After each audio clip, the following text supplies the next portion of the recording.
ఉన్నత విద్యకు 2859 crores and technical ఎడ్యుకేషన్కి 490 crores చెప్పున మొత్తం ప్రభుత్వం కేటాయించింది అధ్యక్ష. మరి మొత్తం కలిపి చూస్తే 21,000 కోట్ల పైన అధ్యక్ష. మరి దీన్ని బట్టే తెలుస్తుంది మన ప్రభుత్వము ఈ శాఖకి ఎంత ప్రాధాన్యత ఇస్తుందనేది. ఎందుకంటే ఎవరైనా చదువుకుంటే చాలు, మన దగ్గర ఆస్తి ఉన్నా లేకపోయినా ఆ విద్య మనకు ఆస్తి అన్నది మన ప్రభుత్వం నమ్ముతుంది. కాబట్టి ఈ విధంగా బడ్జెట్ పెట్టడం జరిగింది అధ్యక్ష. మరి నేను ఇందాక అన్న విధంగా వాళ్ళు చేయండి తప్పకుండా మన ప్రభుత్వం చేసి చూపిస్తుంది. మరి మా పాలకుర్తి నియోజకవర్గానికి వస్తే అధ్యక్ష, దేవాదుల కింద మాకు ప్యాకేజ్ 6 అని ఉంటుంది అధ్యక్ష. మరి అన్నీ కంప్లీట్ అయినాయి కానీ అధ్యక్ష, ఎందుకో మా ప్యాకేజ్ 6 మటుకు గత 10 సంవత్సరాలకు ఎంతో నిర్లక్ష్యానికి గురై ఉంది అధ్యక్ష.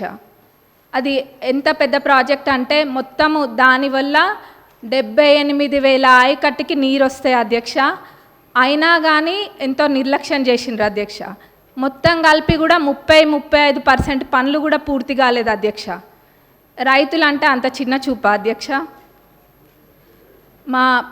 మనము ఇప్పుడు రైతుని రాజు చేసే ప్రభుత్వం మన ప్రభుత్వం అధ్యక్ష.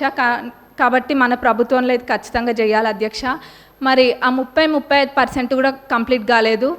ఏమైందంటే గత ప్రభుత్వంలో గత పాలకులు ఏదో ఎలక్షన్ల ముందు ఆదరాబాదరాగా జనాలకు చూపించుకోవడం కోసం అని చెప్పి పాత కాంట్రాక్టర్ యొక్క టెండర్ని రద్దు చేసి కొత్త కాంట్రాక్టర్లను పిలిపించి ఆ ఎస్టిమేట్లో ఎన్నో తప్పులతోటి అధ్యక్ష, ఎన్నో మిస్ చేసి ఎస్టిమేట్ వేసిండ్రు అధ్యక్ష. మరి అప్పుడుతో పోలిస్తే జిఎస్టీ కూడా మరి 12% నుంచి ఇప్పుడు 18%కి పెరిగింది అధ్యక్ష. ఇట్లా ఎన్నో ఇబ్బందులతోటి ఈ కాంట్రాక్టర్లు కూడా పనులు చేయలేకపోతుండ్రు అధ్యక్ష. కాబట్టి ఈ పాత ఎస్టిమేట్ని కొంచెం సవరించి కొత్త ఎస్టిమేట్ తయారు చేసి అట్లనే పనులని ప్రారంభించాలని చెప్పి మీ ద్వారా గౌరవ ఇరిగేషన్ మినిస్టర్ గారిని మరి గౌరవ సీఎం గారిని కోరుతున్నాం అధ్యక్ష.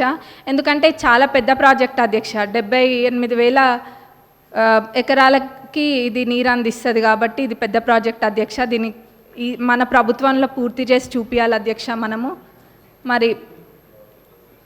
మరి అట్లనే అధ్యక్ష కాలువలు అధ్యక్ష, కాలువలు కొన్ని చోట్ల అధ్యక్ష అన్నీ చాలా మటుకు కాలువలల్లో అన్ని చెట్లు మొలిచి ఉన్నాయి అధ్యక్ష. దాన్ని కూడా ఎవరు పట్టించుకోలేదు. మళ్ళీ ఎట్లున్నారంటే ఇక్కడ సభలో అనొద్దో అదేదో వాళ్ళు చేయకుండా ఏదో 10 సంవత్సరాలు మనమే ఉండి పాలించినట్టుగా చెప్తున్నారు అధ్యక్ష. ఏమైంది కాలువల్లో అవి ఉన్నాయి ఇవి ఉన్నాయి అని. మరి నవ్వాలో ఏడవాలో తెలియదు అధ్యక్ష. కాబట్టి మేమే మా నియోజకవర్గంలో అయితే ఒక 30 కిలోమీటర్లకు పైగా మా సొంత డబ్బులతోటి మేమే పెట్టి అది తవ్విపియడం కూడా జరిగింది అధ్యక్ష.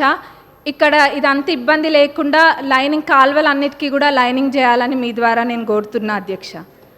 మరి అట్లనే అధ్యక్ష చివరిగా రుణమాఫీ, ఆ రోజు అందరము ఇక్కడున్న శాసనసభ్యులం అందరం కూడా ఎంతో నమ్మకంతో చెప్పినాము గతంలో రుణమాఫీ పూర్తి స్థాయిలో చేసింది కాంగ్రెస్ ప్రభుత్వమే, ఇప్పుడు చేయబోయేది కూడా కాంగ్రెస్ ప్రభుత్వమే అని.